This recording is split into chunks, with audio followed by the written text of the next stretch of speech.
So we are in the first Mishnah of Shnaim Ochazin Tallis, one of the most famous sections of Gemorah, and I don't mean that facetiously, even though very often people attribute the adjective famous to something that they happen to be personally familiar with. But the reality is it is famous because many people learn this Gemorah as one of the classics, one of the classic introductions to Gemorah. When I was in high school, as all Chabadniks do, I used to go every Friday and visit people in a particular shopping center. You may remember it, Belfort Park Shopping Center. And I used to go visit them, put on tefillin with a number of the proprietors. And one of the guys, whenever I used to come, he used to say, Shnaim Ochazin Tallis. Zeo. Like that's what he remembered from school. You know, it was I can't tell if it was a fond or a not so fond memory, but that's what he always used to mention when I'd come put on tefillin with him. So that's the Mishnah that we're learning. Let's review what we've seen so far. The first thing, really important, is to know that when we say tallis over here, we're not talking about the religious item. When we say tallis, we mean a cloak. In those days, that's what people wore. They didn't wear business suits. They wore cloaks. But it was a cloak and they just put tzitzis on. If it had four corners. If it had four corners, they would put tzitzis on. It didn't always have four corners. It wasn't always necessary to put tzitzis. So now we've got this interesting scenario. Shnaim Ochazin Tallis. You have two people who are holding on to a tallis. So what we did last week is we started to unpack some of the language and understand what some of the roots are of some of the words and try and get a little bit of context. I know for some people that was a little bit overwhelming because it was words and context and information and everything flying at us in one meteor storm. But you'll get there. You'll get to the point where things start to make a little bit more sense. So for those of you who were not here last week, just a little bit of a layout of how these notes work. So as you can see, on the page, first are what we call shorashim. Shorashim means roots. The way that Hebrew and Aramaic are both constructed is that words have original, typically three-letter roots. And as you become more and more familiar with those three-letter roots, and obviously you've got to bear in mind that there are hundreds such roots, but as you become more and more familiar with those roots, it becomes more and more easy to understand what's going on in the Gemorah. Of course, we have a long way to go, so don't panic. Now, what you'll see in the notes is that I've color-coded whenever a new root is used, a new shorish is used. That's color-coded in the notes. And then there's also color-coding for prefixes and suffixes, and it's quite valuable to start learning those prefixes and suffixes because they'll help us understand how to unpack a word. The second thing that you'll see on the notes before the actual quotation from the Gemorah is, this is marked with that little icon with the globe, and that represents concepts, typically in this case halachic concepts, that are going to emerge in the conversation that we're involved in. And then at the bottom are some questions. These are leading questions that will take us into what's going to happen next. In this case, because we're learning the Mishnah, so these questions will preempt some of the things that the Gemorah is going to want to know about our Mishnah. Okay, so far so good? Stop me if there's anything that we've got to unpack. So I just want to reiterate the two halachic concepts we're going to be looking at over here. One is called hefker and one is called chazaka. Hefker means ownerless. So anytime an item cannot be attributed to a particular person, that is called hefker, which means it is first come, first served. Whoever lays claim to it, they get to have it. If there's no simon, then if there's a simon, it's not hefker. Is that hefker? By definition, can it be hefker if it has a simon? Like a note, like a note on the... Okay, so an example of hefker would be a banknote, right? So there's money, there's cash lying in the street. You have to assume that the cash is, is free for the taking. That's because it's in a public area. It doesn't have any way that you could trace it back to an individual. So cash is typically hefker. Is hefker for this Gemorah or Gemorah in general?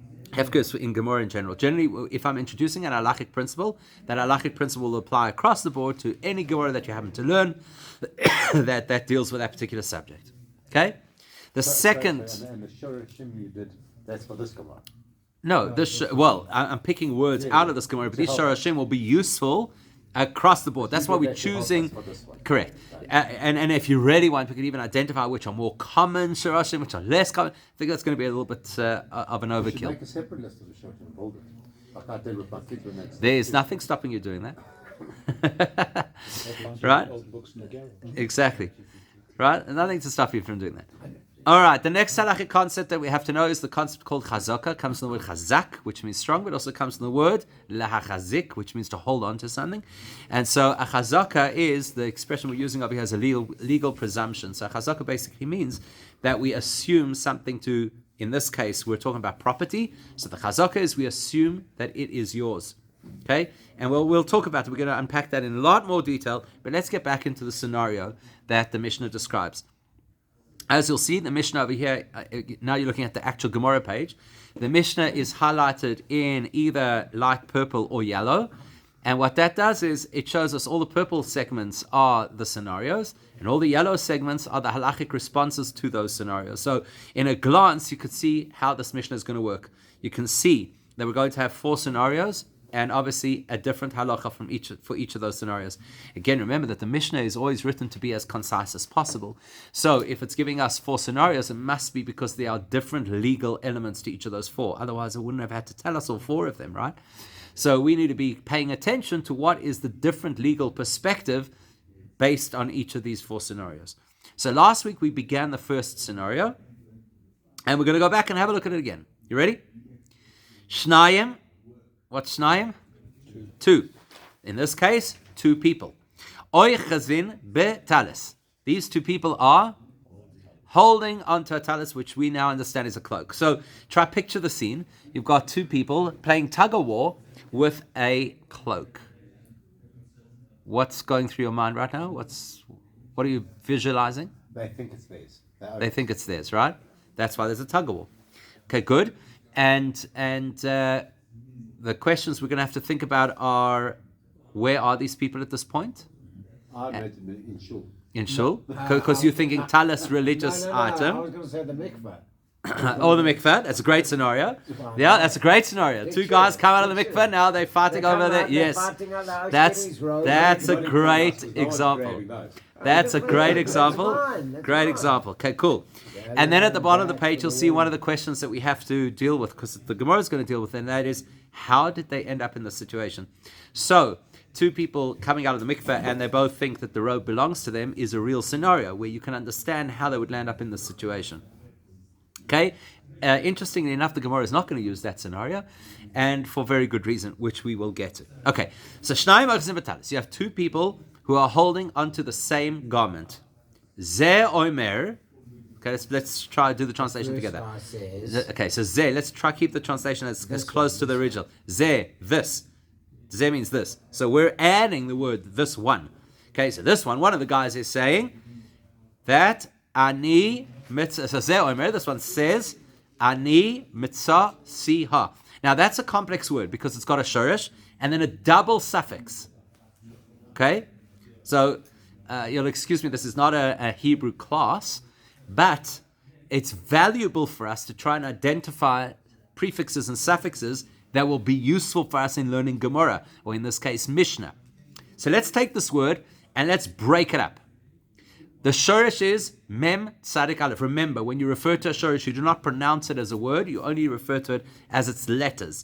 So mem tzadik aleph is the shorish, is the root for what word? To find, right? To find. Okay. So there's somebody saying ani means I. So matzah means I. I found. That's what you think, right?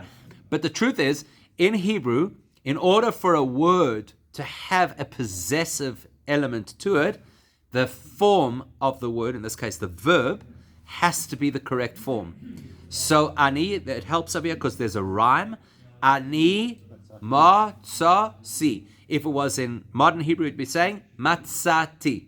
Okay, I'm not getting caught up on pronunciation over here, but the point is that the suffix T or C, taf, yud, on a past tense verb, and there's a lot of info going on over here, but the suffix means I. So ani matzasi, I found. But now we've got another suffix that was put on afterwards, and that is the hey. Matzasi ha means I found This it. specific. It. Yeah. Right? And I'm not going to get right now into the fact that it's a feminine word, even though, it's relevant. But Could have been said in another way. Ani matzati ota, could have said that, which would be more long-winded. The Mishnah is precise and concise. So it's going to avoid using long-winded But I language. found this as in specific definite article, this, pointing to this row. Correct. Pointing to this. Correct. Ani mitzasiha. I'm the one who found it. This tallis that the other guy's claiming, I'm the one who found it. Now, before we go any further, do you think that this is two guys coming out of the mikveh if he's saying, I found it? It sounds like he's saying it to someone else to decide. Good. Yeah. So they're talking to somebody else. So I'll go back to my question. Where do you think these people are? In court. Good. Because they're talking to somebody. Because they're talking to somebody, right? And they're making claims. Right. And who would you be making claims to? They're either standing in front of their rabbi or they're standing in a court. This is not on the side of the road. The Mishnah's not telling us about a squabble that two guys are having on the side of the road. The Mishnah's telling us somebody is in a conflict with somebody else and they're coming for resolution. And my job as the Mishnah is to tell you how to resolve it. So now you've already got a picture in your mind. There are two guys. They're not in the mikveh. They're not in the street. These two guys are now standing in front of some legal But authority. you wouldn't say to the other guy I found. Well, you might, but who cares? You could say whatever you want to another guy. It doesn't help. So we must be talking about the fact that they've now presented their respective cases in front of some kind of a legal authority, and the first guy's presenting his case, which is, I found it. I go back to my question. Could this have happened in the mikveh?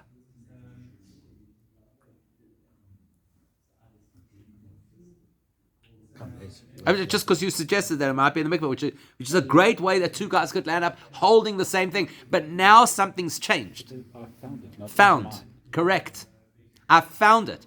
Found it does not mean you are holding my robe that I hung up on the hook in the mikveh.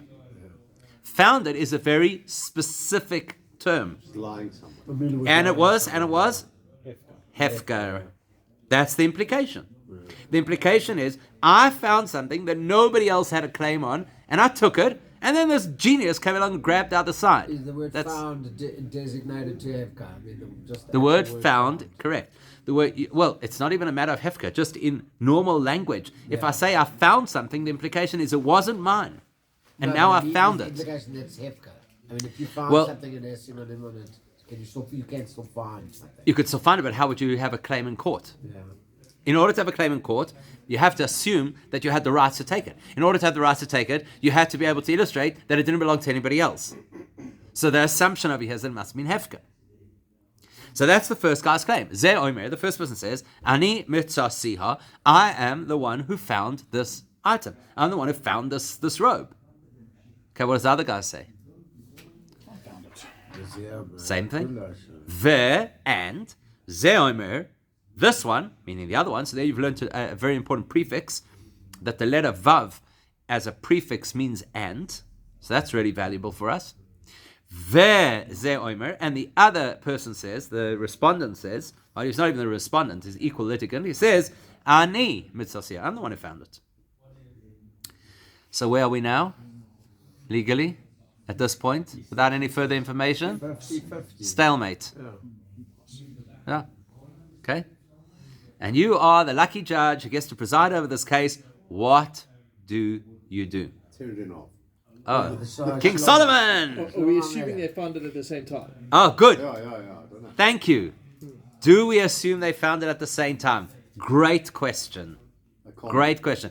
Unpack that question. Why does it make a difference? Well, If it's not at the same time, you assume that the first person would have a preferential right. Good. Claim. Good. Preferential claim. Good.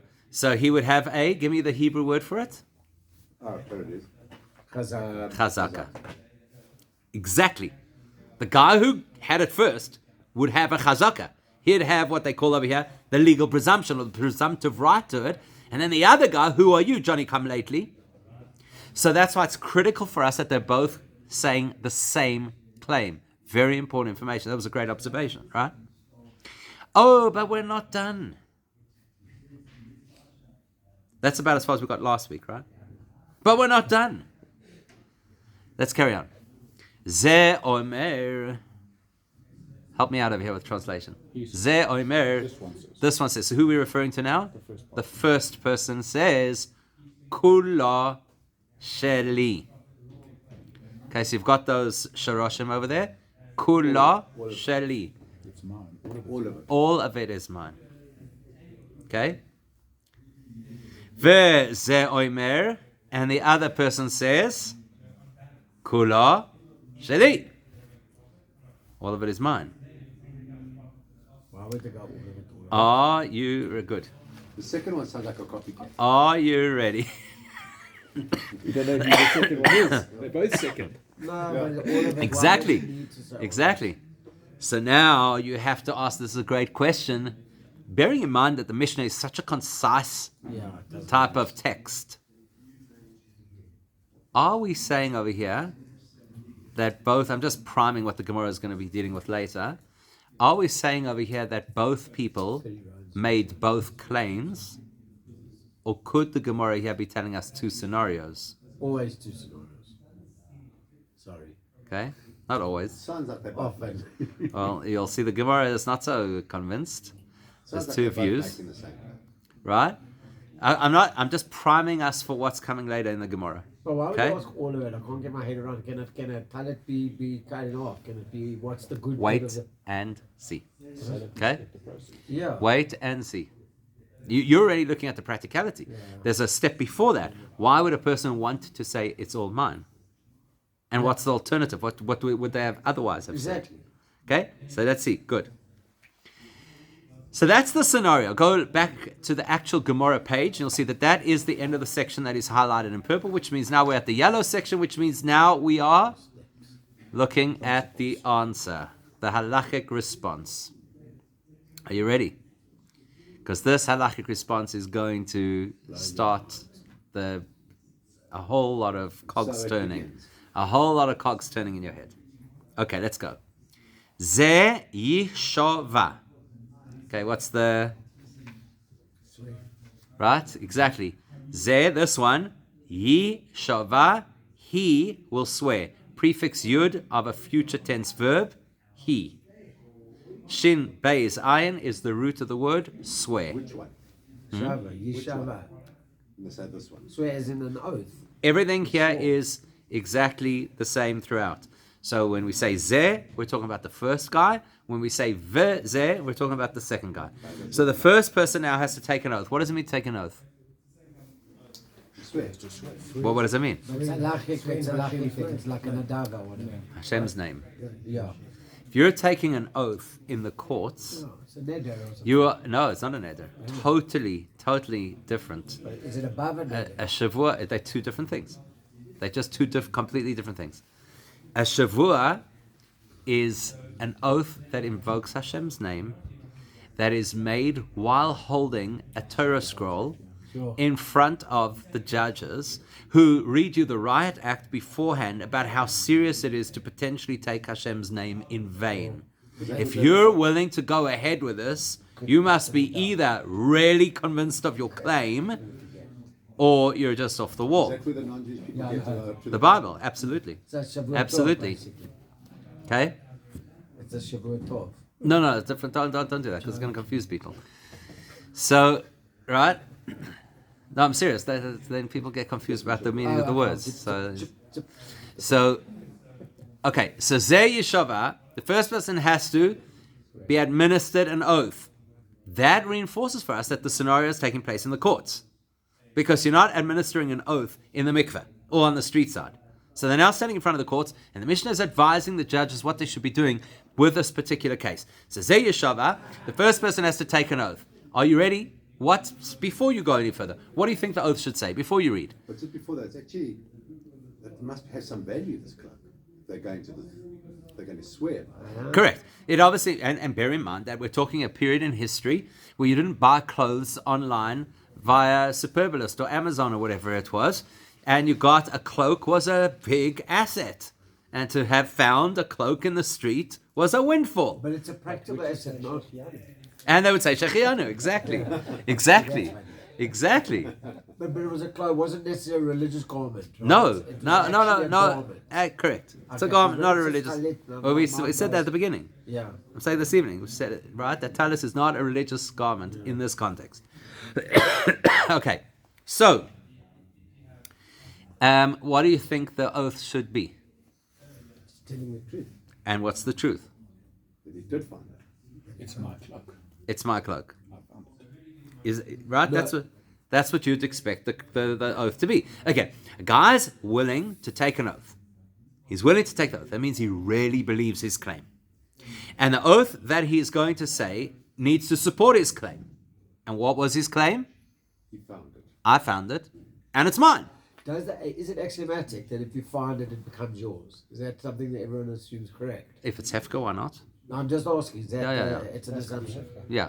If it's Hefka and you find it, then it's yours. Definitely. Yeah. Okay? I mean, you can't just say I found it and not do anything about it. You actually have to take it in order for it to be yours. Yeah, you but have to yes. actually take it. Yeah. So I found it first, maybe. Okay, but neither one here says the word first. Yeah. Notice. Neither one says the word first. Here they're saying, I found it. There's no second. Well, then time is I found it because if I found it and I took ownership of it, you are irrelevant. There's no found it first. Either you found it or you didn't find it. Meaning, either you took possession or you did not take possession. There's no first and second taking a possession. The only thing you could say first and second is, I saw it first. I got there first. That you could say. Oh, so but found it means this is mine. I took possession of it. That's found is that the whole process of picking it up, making it. I'm saying there's no language in the Mishnah that says first and second. The Mishnah is talking about I found it. The implication is I took possession of it. And if I took possession of it, you are irrelevant. The other. It's not enough. I'm just asking. You're raising a very good point that the Gemorah will address. Okay, so it's a very good point. But at this point, we don't know that information. The Okay? front seat. Remember, you used to run to the front seat. Dibs on the front seat of the bit or whatever. Yeah. Yes, exactly. Exactly. You had to get to the car first. Exactly. The front. Exactly. So we'll talk about seeing. We'll talk about it. Okay, let's come back. So what do you anticipate the nature of this oath should be? Here's a guy who's absolutely convinced that he's the one who found this cloak and he picked it up and he took possession of it and he has every right to it. What should his oath say? That. That's what his oath should say. Yeah. That's what his oath should say. I believe my story so strongly that I'll put my hand on the Torah and in front of everybody with Hashem's name, I will say that this is mine. If they both do that, there's a problem. What's the problem? One of them's lying. Exactly. Okay? Or On the Ten Commandments. Or maybe it's more subtle than one of them's lying. If I found it,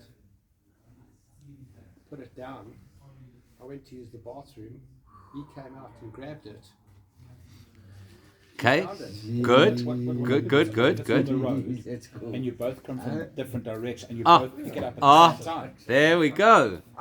Maybe, realistically, they actually picked it up at the same time. They didn't have the instant replay. They both crossed the finish line simultaneously. No, but Hashem can watch and replay. Oh, that's not That's helpful. not relevant. It's not relevant. You know that, obviously. Right? So it doesn't even have to be as extreme as I had it, I picked it up, took possession of it, put it down, walked away, somebody else came along. There's the possibility that maybe they actually really, each guy was so in his zone that he was completely oblivious to the other guy, and punked, they picked it up at the same time. It's not likely, but it's possible. And the It's all about Mishnah, edge cases, anyway. what's that? It's all about edge cases, these contexts. Well, it's all about fundamental principle Yeah, cases. that's what I'm saying. So it is technically possible. They're going to use That's right. it. If it's technically possible, we have to examine the possibility. Okay? Great. So what would you expect?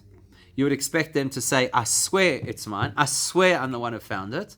The technical problem is it sounds like one of them is a liar. It's not an issue of a liar. There's a bigger issue at play over here, which we'll get to. Okay? But let's first see what the oath is that's administered, because it's an interesting oath. So Zeh Yeshaba, the first person has to swear. In other words, we as the court will coach him what to say in his oath. How fascinating is that? Because you expect we're going to sit back and see how far you're willing to go using Hashem's name and all that, right? But we're not doing that. We're saying this is what you will say. Here's the formula for your oath in this scenario. What's the formula? Share. Anybody know what the prefix share is? That. Right? So you're going to swear, share that. Ein loy. Anybody know what the word ein means? Not. Ein loy, there is not for him. In other words, he doesn't have ba. For it. Here, that's more. That's ba. Ba in it. So he doesn't have in this garment rights to pochois less may. The prefix may means from or of or than in this case. So she'ein loy ba pochos, he does not have in this garment less than chetz ya. So what's the shorish of this word? What's the shorish? Divide. And a hey.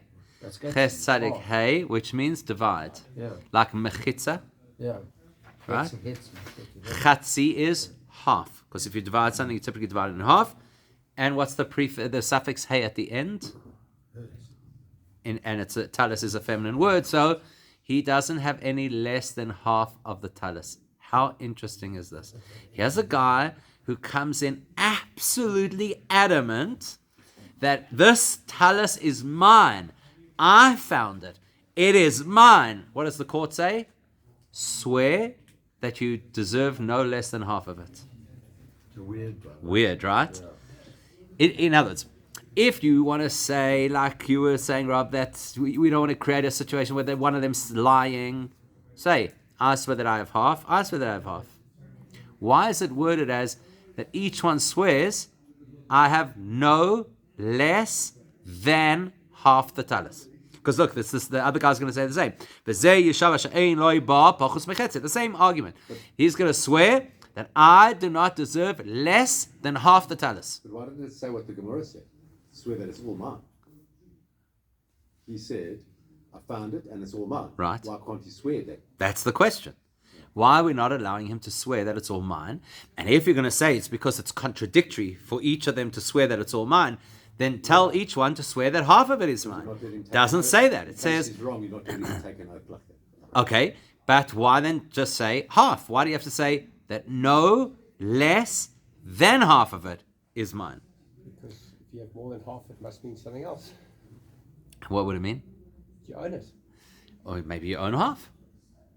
You own Because look what we're going to do next. Look what we're going to do next. Ve yach loiku. So what's the shorish of the word ve yach loiku? Divide it. So a chelek, ches lamet kuf, is the shorish is a portion. Ve and yach loiku, the yud prefix plus the vav suffix makes it into future tense plural. So and they will divide the tallis up. How? Who said that? This is what the judges are going to tell them. Once you have both willingly agreed to this oath, then we're going to split the tallis between you. That's a weird thing to say. No, but they're not going to cut it. They're going to say you get it Mondays, Wednesdays, Fridays, and he gets it Tuesdays. And who's going to monitor that?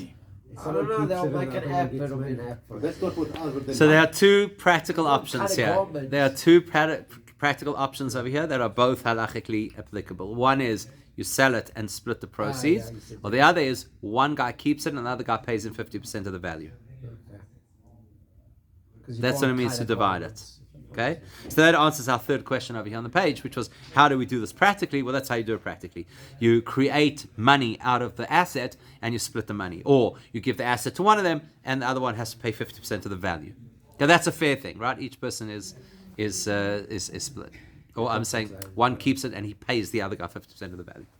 Okay, so so our real big questions over here are how did these two people land up in this mess? And why do we word the oath in such a roundabout way? Now, you've got to keep those two questions in mind because they're going to be critical, excuse me, to what the Gemorah is going to talk about. Sorry. So the court said this is what you have to swear over. This is correct. The court is says giving you a They haven't formula done it. what to They swear. haven't done it yet. Correct. And if they had, by the way, if they swore till they blew in the face, it doesn't mean a thing until it's a court-issued oath. Okay? So now I can have a big round of applause because we've finished the first scenario of the Mishnah, big achievement. Let's look at the second scenario of the Mishnah. which is going to give us insight into some of what we've just looked at in the first scenario of the Mishnah. You ready for this? I want to ask you, please, see in this scenario, which of the two litigants do you like more? Okay, you ready? Okay, scenario number 2. Ze oimer kula sheli. We already know what that means, right? What does it mean? It's all mine. The one person says it's all mine. V'ze oimer chetzio sheli. And the other person says half of it is mine. So who do you like better? Second one. Why? He's not greedy. No, he's being Conciliatory. Exactly. But why should you be if you own it? Why is that a better position if you are honestly to own it? Okay, good points. These are good points all round, right? So, on the one hand, this guy looks like somebody who is, like the Mishnah tells us, be a student of Aaron, who loves peace and pursues peace. This is my man. He looks up and lo and behold, there's another guy holding on to the tallis and he says, you know what? They cheer it. 50-50, fair's fair. And the other guy's sticking his heel in and says, what on earth are you talking about? I don't know where you came from, but I had this tallis. It was mine. And just remember that there's a recording. So, so you've got the one. So the one guy's sticking his heels in and says, I don't know what you're talking about. It's me. It's me. I'm the guy. I got the tallis, and you are just. In fact, I think you're trying to win the courts over with your nicety of saying that half of it is yours, rather than saying the whole thing is yours. And I think it's a scam. Me too. Okay. Or maybe he feels he has a less of a right to it. Yes. So Well, either the he's first more guy- honest yeah, and he yeah. feels less right to it, Or he feels more or he's threatened. manipulating the system. Or he's Yeah. being threatened by taking an oath, so he's changing his And demand. the first guy Good, can either good, be greedy yes. or he could be Or legit- indignant. Yeah. Right? Feels he's right. Yes, exactly. Correct. Exactly. Okay, so now, what's that? There's no grey area.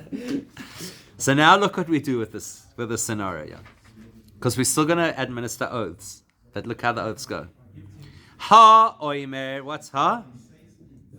The. So the one who said kula sheli, that he claims the whole thing. Still the first one. Yishava, we make him swear, she'ein loy bar, that he does not have claim on this talus, pachus, to anything less, me, than, shloisha, how much is shloisha?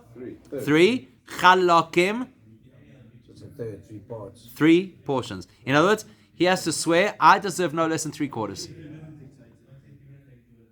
The guy who said the whole thing is mine, he has to swear, I do not deserve less than 3/4.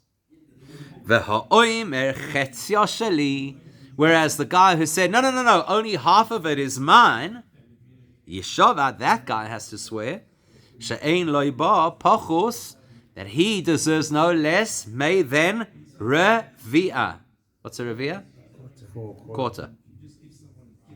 The first guy gets 3/4 of the value of the talus, and the other guy gets 1/4 of the value of the talus. And my question is, why is this the fair way to divide this?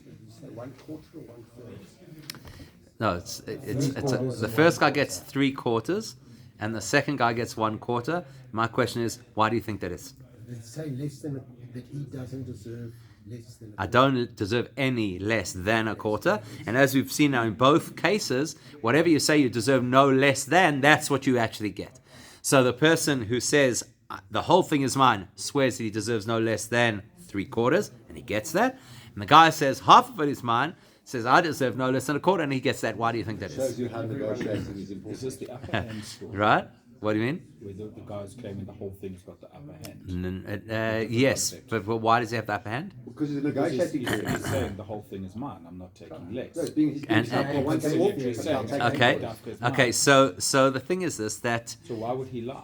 so you're coming from the perspective of the integrity of the two parties, whereas the Mishnah is coming from the perspective that both parties have equal integrity. Okay? So, because that's what we're assuming. Because one of the things we assume across the board is we don't suspect people of being rogues. We suspect people of being decent people who sometimes get caught up in their own heads. So we assume that the integrity is equal in both parties. Works? Everyone's being honest. Yeah, not being honest. Everybody has integrity. There's a difference. A person can have integrity and still fool themselves and say things that are not honest. But they're not being malicious. They're not trying to steal. So the issue over here is not that the one guy's, being more honest than the other guy. What do you think's happening here? Let's try to compare the two cases. In the first case, we said, it's all mine. Okay, so you get half, you get half. In this case, it's all mine. Half of it is mine. You get 3/4, you get 1/4. What changed? Or what's the same? Maybe there's the same principle that just applies differently. The second guy was prepared to take less in the beginning.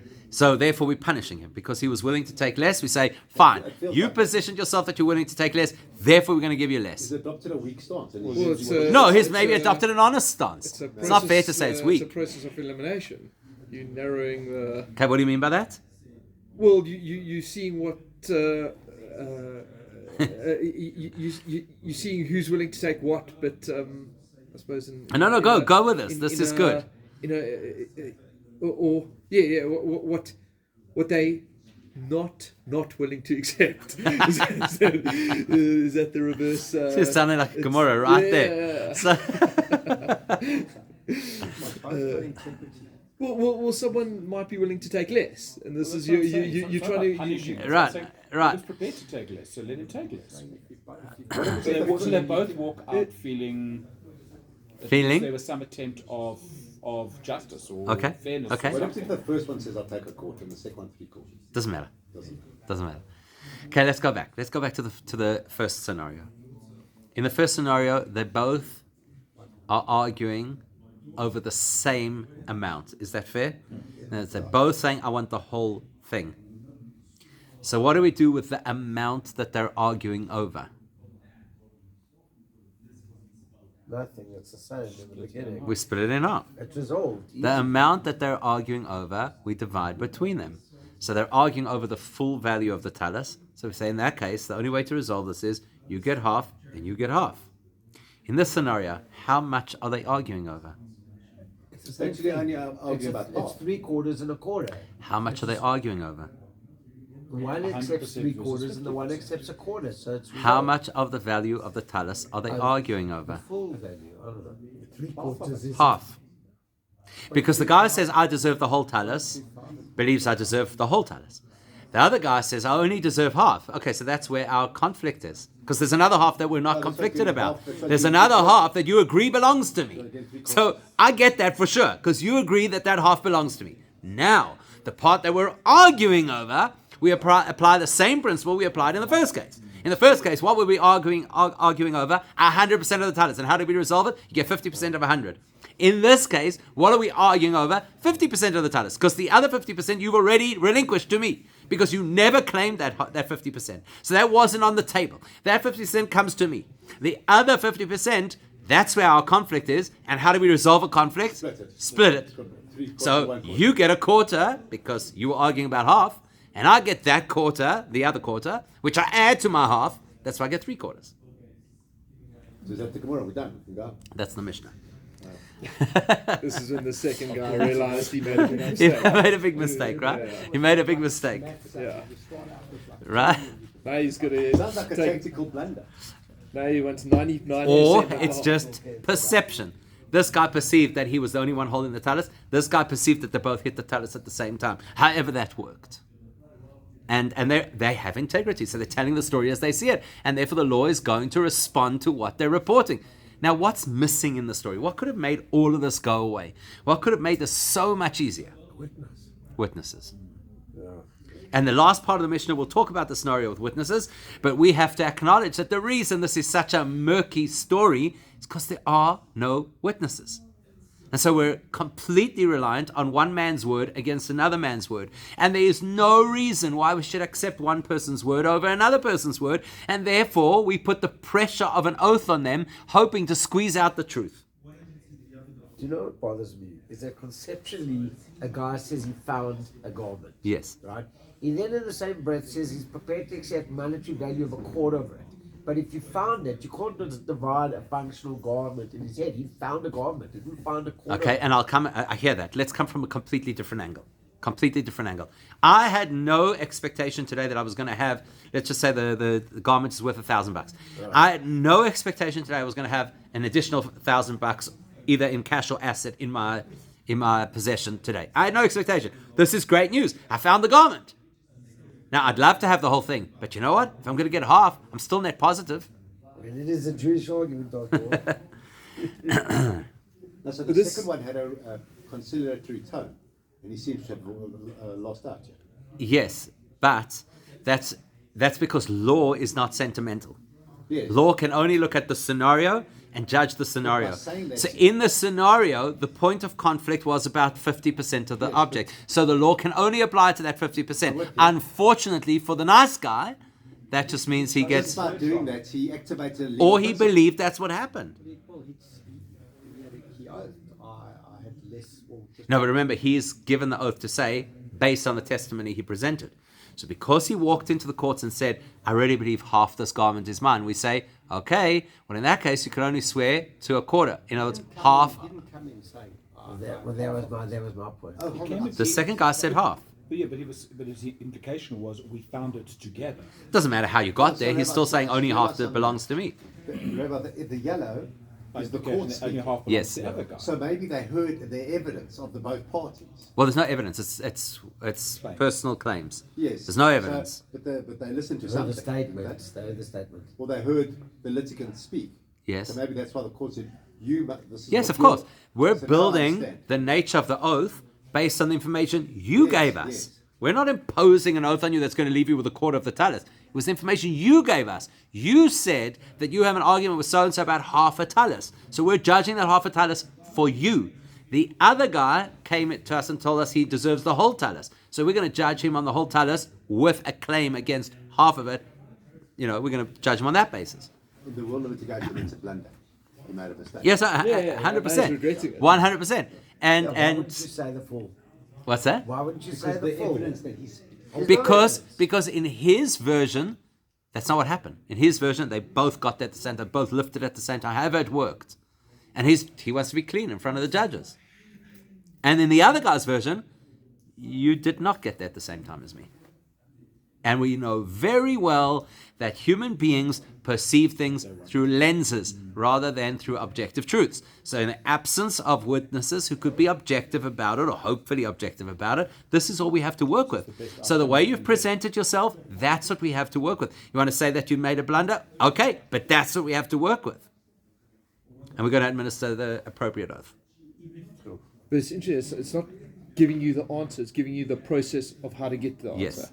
And this is another thing. We haven't even got to the Gemorah yet. Okay. So, Yeah. because this is personality driven, Yes. and I'm saying you know, I'm saying so it's not giving you the answer of how you're going to split the tallis. It's giving you the process of how you will, given any two personalities, go about Correct. splitting the tallis. Yeah. Okay, before we wrap up for tonight, I just want to draw your attention to one thing. We have not started the Gemorah. That's not what I wanted to draw your attention to. No, I was going to say we haven't completed the mission. But no, what I want to draw your attention to is look in the top right-hand corner of the actual Gemorah page, where you'll see there's two blue highlights in, that's Rashi. On the top right-hand side is Rashi. Now, I know a lot of people find Rashi's script unfamiliar, so don't worry too much about the language, but I want to point out what Rashi says over here, because it's very valuable. So, the first words of the Mishnah were Shnaim Ochazin Tallis, two people who are holding onto a garment. Rashi immediately says Dafka Ochazin. The only way that the scenario in this Mishnah could work is at the time the court sees these two people, they're still both holding onto the tallis. If that changed, none of this conversation would be relevant. It would be a completely different conversation. And he goes on to explain, I'm not going to read the whole thing, but it goes on to explain that if two people walked into the court, one holding the garment and the other one claiming that he had a reason to have that garment, then we would apply a principle. I'm going to just go through it very quickly now. The Gemorah will deal with it in greater... Exactly. The Gemorah will deal with it in greater detail. When we get there, we'll revisit it. And the principle is called Hamoitzi Mechaveroi Olav Horaya, which means anytime you want to take something from another person, The onus of proof is on the claimant. So if two people walked into the court, one holding the tallis and the other one saying, it's also mine, we'd say, listen here, you're not holding the tallis, you're in a very weak position. You'd have to prove. This guy does not have to defend his position. He's got the garment in his hands. You'd have to prove that it belongs to you. So Rashi wants us to pay attention to that at Shnaim Ochazin specifically, because by the time they appear before the courts, they're in the same mess they were when all of this started, and there's nothing that gives one of them an edge over the other, except if the guy says, I only deserve half of it. Well, then he's put himself in a secondary position. But there's nothing in the scenario that lends any credibility to one over the other. Okay.